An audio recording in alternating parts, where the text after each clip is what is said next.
Oke, assalamualaikum warahmatullahi wabarakatuh. Kembali lagi di channel Superman H, masih mengenai jaringan komputer. Kali ini kita akan bahas mengenai topologi jaringan. Oke, sebelum kita masuk ke jenis-jenis topologi yang akan kita pelajari, kita lihat dulu definisi dari topologi jaringan. Apa maksud atau definisi dari topologi jaringan? Yang dimaksud dengan topologi jaringan itu merupakan suatu teknik untuk menghubungkan komputer yang satu dengan komputer yang lain, atau mungkin bisa di konteks kali ini gitu ya, atau di konteks masa kini mungkin kita bisa digunakan untuk menghubungkan device yang satu dengan device yang lain, nggak harus komputer ya. Yang pernah kita pelajari, yang mana hubungan tadi akan merangkai menjadi sebuah jaringan. Nah, itu yang disebut dengan definisi topologi jaringan. Oke, berikutnya masih di definisi. Oke, jadi setiap topologi jaringan yang nanti kita akan pelajari jenis-jenisnya ya. Mungkin kalian pernah mendengar ada topologi star, bus, kemudian ada mesh dan lain sebagainya. Nah, itu masing-masing topologi itu kalau kita implementasikan memiliki kelebihan dan kekurangannya masing-masing. Nah, selain kelebihan dan kekurangan juga memiliki perbedaan nih. Apa aja perbedaannya ya masing-masing dari setiap topologi itu. Setiap topologi itu memiliki perbedaan dari segi kecepatan pengiriman data. Ada topologi yang kita gunakan pengiriman datanya cepat, ada juga yang mungkin lambat, sebagainya. Kemudian berikutnya perbedaannya dari segi biaya pembuatan. Nah, ini berkaitan dengan penggunaan kabel ya kalau misalkan. Jadi ada topologi yang kalau kita implementasikan menggunakan kabel yang banyak. Berarti kalau dengan demikian kalau menggunakan kabel yang banyak berarti biaya pembuatan jaringan dengan topologi tersebut juga berarti lebih besar, lebih mahal pastinya. Kemudian perbedaan memudahkan dalam proses maintenance-nya. Jadi ada topologi yang memiliki kemudahan dalam hal maintenance-nya. Ada juga yang mungkin lebih rumit. Nah, itu perbedaan-perbedaannya ya dari setiap topologi. Oke, dalam membangun sebuah topologi, kita perlu memperhatikan topologi mana nih yang kita pilih dalam jaringan yang akan kita create atau kita bentuk gitu ya. Yang pertama faktornya yaitu adalah biaya. Nah, biaya ini estimasi biaya yang akan dibutuhkan untuk merancang topologi sesuai dengan kebutuhan sistem pastinya. Kemudian faktor berikutnya ada kecepatan. Nah, ini pemilihan topologi ini kita harus sesuaikan dengan kecepatan akses yang kita inginkan di jaringan kita. Kemudian faktor berikutnya ada lingkungan. Nah, ini faktor yang penting juga nih dalam mendesain sebuah topologi jaringan ya. Misalkan kita perlu pertimbangkan mengenai kelistrikannya, backup sistem dan lain sebagainya berdasarkan faktor lingkungan. Kemudian skalabilitas. Nah, ini menggambarkan seberapa besar jaringan akan kita terapkan di dalam organisasi atau di perusahaan atau dimanapun. Nah, itu perlu kita pertimbangkan. Kemudian faktor berikutnya yaitu konektivitas. Nah, ini menggambarkan cara akses topologi yang akan kita terapkan. Misalkan kita bisa menerapkan antar divisi nih, kalau misalkan kita terapkan jaringan di komputer di suatu perusahaan misalkan.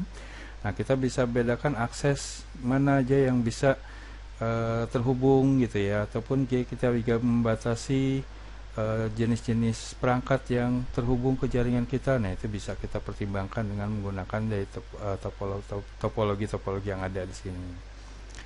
Oke, berikutnya kita bedakan. Kalau kita bedakan topologi jaringan berdasarkan klasifikasinya. Yang pertama ada physical topologi. Physical topologi itu adalah yang menggambarkan penempatan node jaringan dan koneksi fisik di antara jaringan komputer. Nah, itu yang disebut dengan physical topologi. Dan berikutnya ada logical topology. Nah, ini topologi yang menggambarkan jalur yang dilewati oleh sebuah paket data di saat mereka ini paket data ya maksudnya ya, melalui suatu jaringan dan diatur oleh protokol yang digunakan oleh data tersebut. Itu dimaksud dengan logical topology. Ini dua ini sebenarnya topologi yang banyak digunakan. Namun ada satu lagi yang termasuk dalam topologi jaringan yang disebut dengan sinyal topologi, yaitu menggambarkan jalur yang dilalui suatu sinyal saat mereka melintasi jaringan. Nah, itu yang disebut dengan sinyal topologi. Oke, itu tadi kita baru membahas mengenai definisinya ya, kemudian faktor-faktornya, perbedaannya dan sebagainya. Nah, kemudian yang kita akan bahas berikutnya mengenai jenis-jenis topologi jaringan.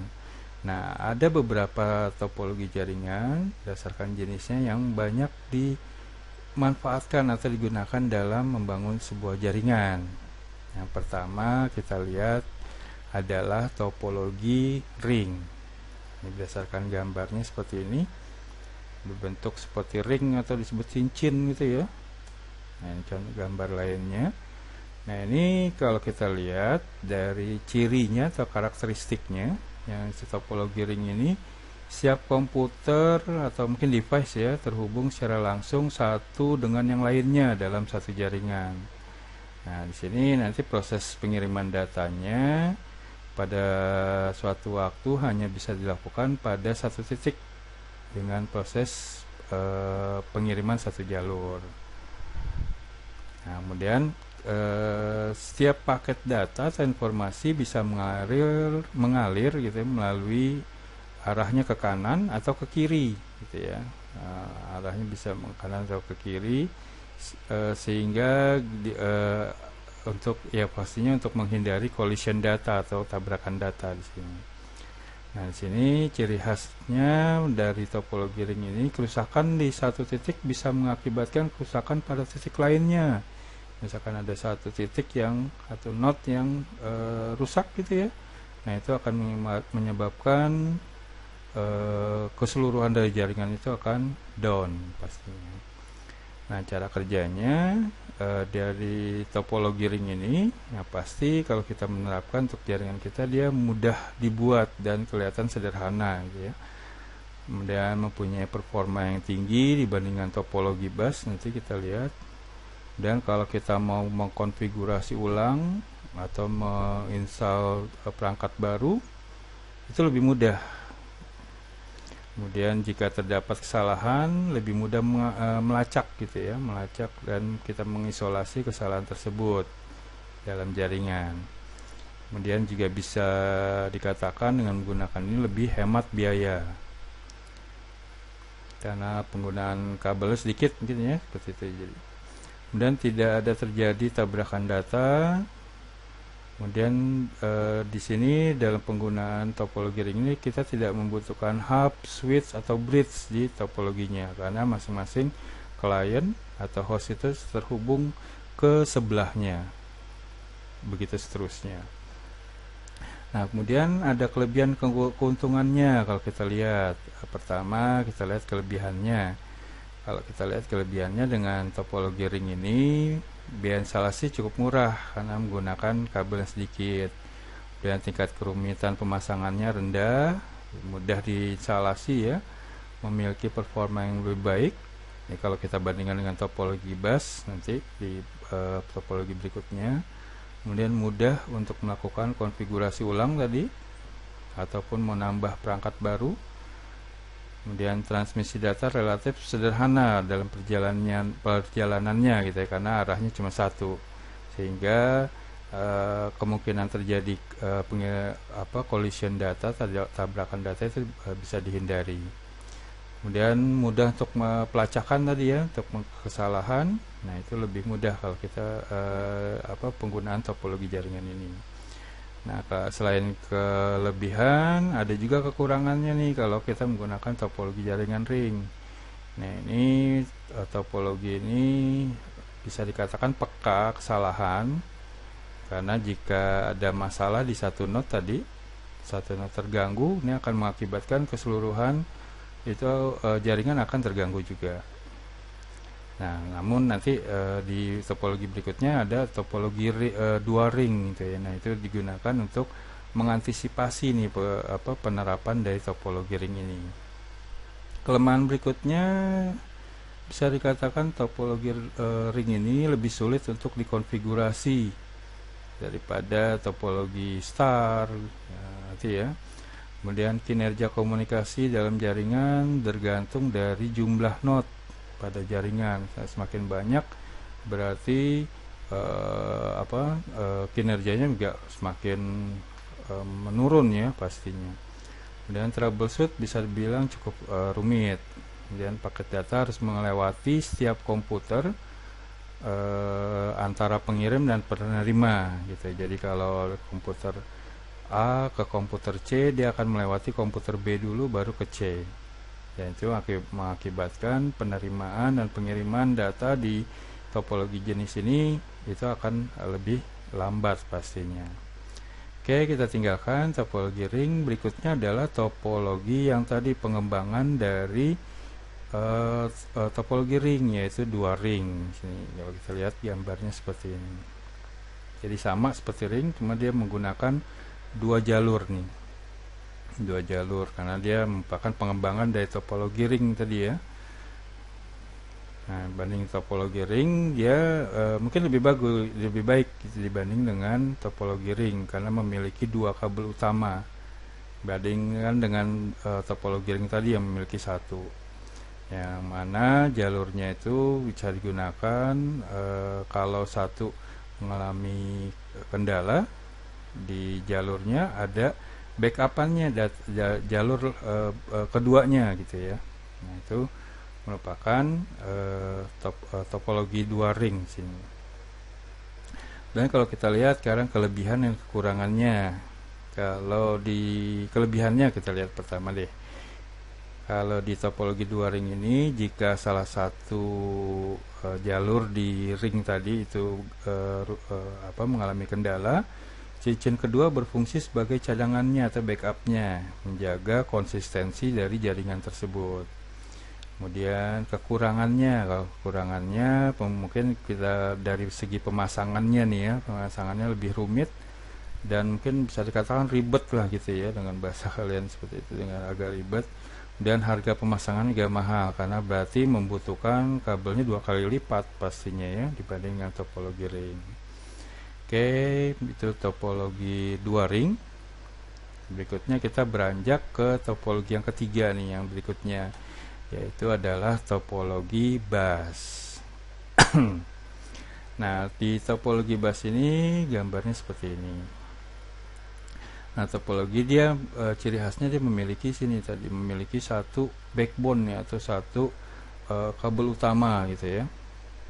Nah, kita lihat di topologi bus ini, node-node di sini atau host ini dihubungkan secara seri sepanjang kabel atau kabel backbone tadi, dan kedua ujung sini, ujung satu dan ujung berikutnya itu digunakan atau kita tutup dengan sebuah terminal gitu ya, terminator gitu ya, dengan menggunakan konektor biasanya seperti ini konektornya ya, konektor BNC ini yang bawah yang disebut konektor BNC, ujung satu dengan ujung lain dihubungkan atau kita pasangkan konektor seperti ini.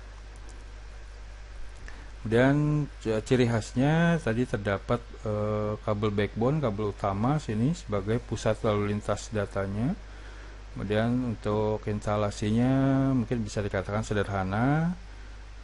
Dari segi biaya cukup ekonomis, cukup murah gitu ya, karena menggunakan kabelnya tidak terlalu banyak.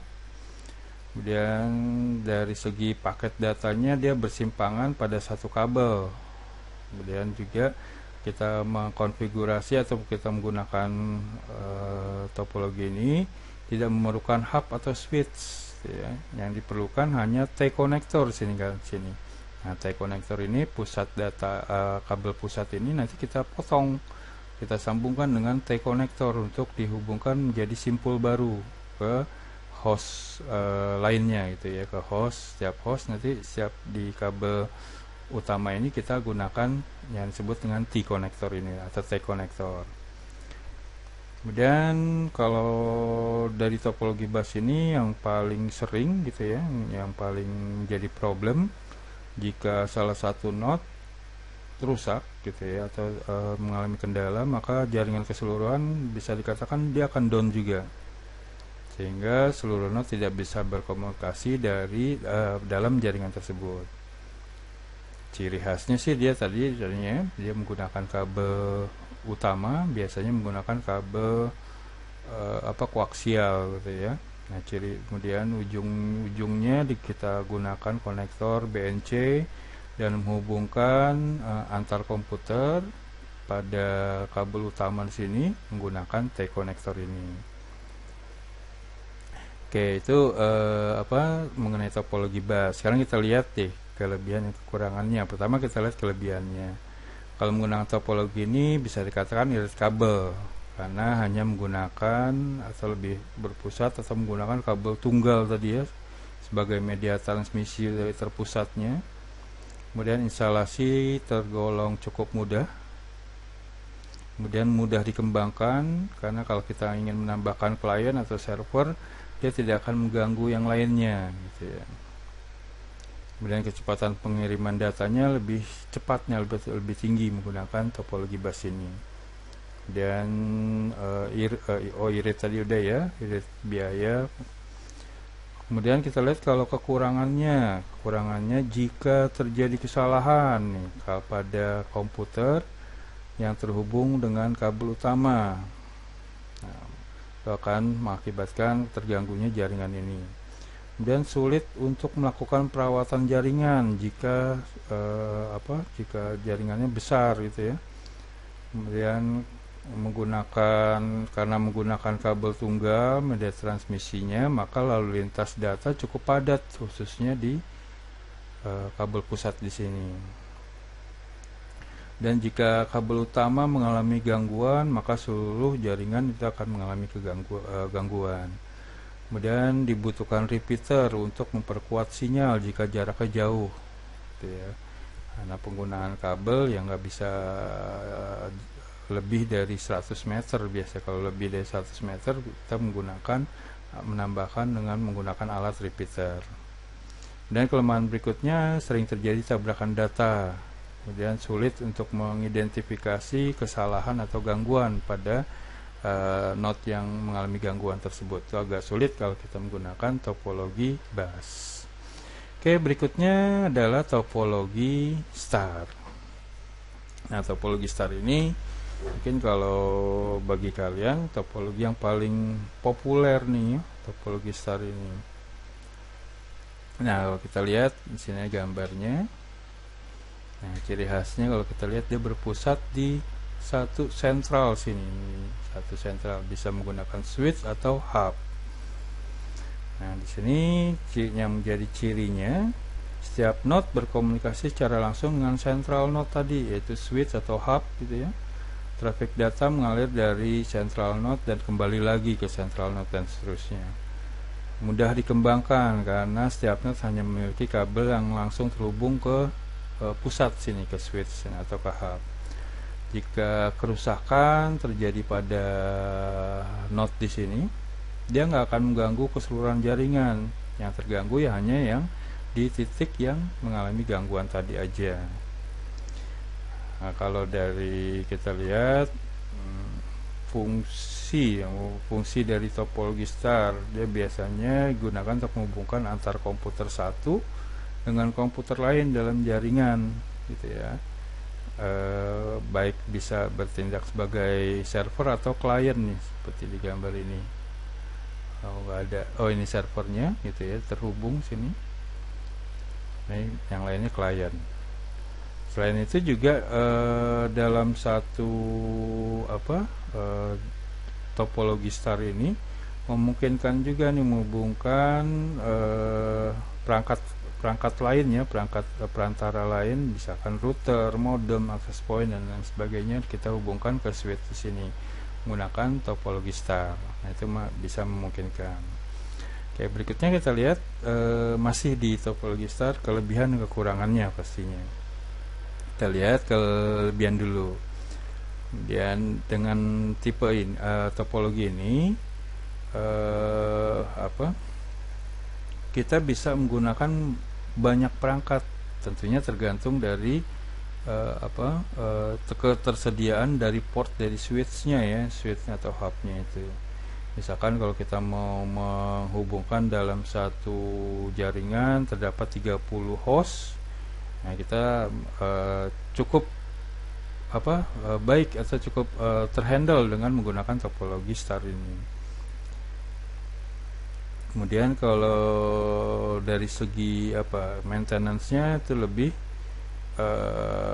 mudah gitu ya, mudah dilakukan. Kita hanya perlu melihat terhadap kabelnya kah atau terhadap kondisi dari host-hostnya tersebut bisa kita cek, atau bisa juga kalau dari switch-nya kalau mengalami kendala di node biasa kita lihat dari lampu LED-nya menyala atau tidak. Oke deh, kalau kita lihat topologi star ini bentuknya emang seperti bintang gitu ya, seperti bintang, maka dinamakan dengan topologi star. Nah, kemudian berikutnya yang menjadi kekurangannya. Karena dia memiliki central node tadi yang menggunakan switch atau hub tadi, jika pusat sini nih switchnya itu mengalami kendala atau rusak misalkan, maka keseluruhan jaringan akan terganggu. Klien tidak bisa berfungsi atau tidak bisa terkoneksi di dalam jaringan tersebut kalau pusatnya ini terganggu. Oke, kemudian semakin banyak perangkat yang terhubung, maka semakin lambat proses transfer datanya. Karena kalau menggunakan komponen yang banyak, penerapannya juga mengakibatkan kecepatan menjadi lambat. Dan dari segi biaya gimana? Dari segi biaya menggunakan topologi ini mungkin bisa dikatakan relatif mahal gitu ya. Relatif mahal apalagi kalau kita menggunakan hostnya banyak. Itu tentunya akan mengakibatkan faktor biaya akan membengkak. Oke, berikutnya kita tinggalkan topologi star, yaitu adalah topologi mesh. Nah, topologi mesh ini kita lihat gambarnya sini. Nah, ini suatu bentuk hubungan antar perangkat di mana setiap perangkat terhubung secara langsung ke perangkat yang lainnya yang ada dalam satu jaringan. Misalkan file dengan workstation 1, server ya, server dengan workstation 1 dengan workstation 2, 3 dan 4 secara langsung. Nah, itu yang disebut dengan mesh. Nah, akibatnya kalau menggunakan topologi ini dia bisa berkomunikasi secara langsung. Bisa berkomunikasi secara langsung atau bisa dikatakan sebagai dedicated gitu ya. Nah, berarti dengan demikian menggunakan topologi mesh ini akan mengakibatkan penggunaan kabelnya itu banyak gitu ya. Koneksinya juga banyak nih, karena setiap host menghubungkan secara langsung ke host yang lainnya secara langsung gitu ya. Nah, kalau di sini kalau kita lihat, kita bisa lihat rumusnya itu dengan n dikali n-1 dibagi 2. Kalau kita mau menghitung berapa sih jumlah node atau jumlah koneksinya ya, jumlah koneksi antar masing-masing host ini. Kalau misalkan sini 5, berarti 5 dikali dengan 4 dibagi 2, 5 kali 4 20 bagi 2, berarti kalau terdapat 5 host ini akan terdapat 10 koneksi nih. Kalau kita hitung sini ada 10 koneksi. Nah, itu kalau kita mau menggunakan topologi mesh ini. Oke, itu kalau kita menggunakan topologi mesh ya, terhubung secara langsung. Kita lihat yang pertama kelebihannya dulu. Dengan menggunakan topologi mesh ini terjamin kapasitas channel komunikasi karena dia menghubungkan secara langsung gitu ya. Dan dalam hal troubleshoot dia lebih mudah Dan kalau kita sharing file, dia akan lebih cepat karena memiliki jalur masing-masing ke host yang menjadi tujuannya. Kemudian kekurangannya, kalau kita lihat dari segi kekurangannya, dari pengkabelan menggunakan kabel yang banyak tadi ya, berarti dari segi biaya terlalu mahal, mungkin bisa katakan mahal, pemasangan juga rumit, biaya pemasangan atau merawatnya mungkin menjadi berlebih gitu ya, apalagi kalau yang dihubungkan atau host yang terhubung dengan jaringan itu semakin besar, berarti makin banyak penggunaan kabel dan juga biaya atau tingkat kesulitan dalam mengkonfigurasi atau maintenance menjadi lebih besar lagi. Yaitu kalau kita menggunakan teknologi topologi mesh. Berikutnya yang keenam adalah topologi tree. Nah, sini topologi tree sini. Nah, sini kombinasi dari beberapa topologi star. Kalau kita lihat sini topologi star ya. Topologi star dikombinasikan menjadi topologi tree sini. Makanya beberapa kalangan menyebut topologi tree ini merupakan kombinasi dari beberapa topologi star yang menghubungkan dengan topologi bus. Jadi gabungan antara topologi bus dengan topologi star itu adalah topologi tree sini.